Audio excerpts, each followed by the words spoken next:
Happy Feet! Gusto niyo rin bang ma-experience ang pagsuot ng national costume ng South Korea? At natry nga namin yan dito banda sa may Gyeongbokgung Palace. Maraming mga rental shops dito, tabi-tabi sila. Hinanap lang namin kung saan kami nakapag-book online. Sa totoo lang, nahirapan talaga akong mamili sa sobrang dami ng choices. And by the way guys, kasama na yung hairstyling at saka accessories. Bale, bag yung napili ko. Mabilis lang naman yung process dito guys kasi marami naman silang mga staff. At isa pa nga palang maganda dito guys, pag nag-avail kayo ng hanbok rental sa kanila ay kasama na yung paggamit nyo ng locker.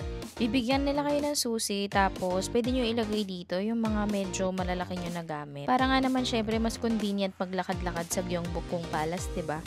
Of course, yung hari ko kulay blue din yung napili niyang isuot. Sobrang ganda dito sa palace, guys. Alam niyo yung feeling ko na nasa K-drama kami, ganun. May full vlog nga pala kami dito. Panoorin niyo na lang sa aming YouTube channel. Isa pang nakaka-happy ay na-witness namin yung changing of guard ceremony nung morning. Nasa YouTube nga rin pala namin to guys kung gusto niyo mapanood yung event.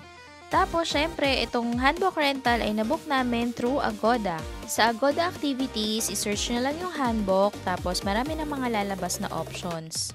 Nandyan naman guys nakalagay kung ilang hours yung gusto nyo at saka kung anong costume or inclusions yung gusto nyo piliin. So, sample yung katulad sa amin na 1.5 hours na theme hanbok rental.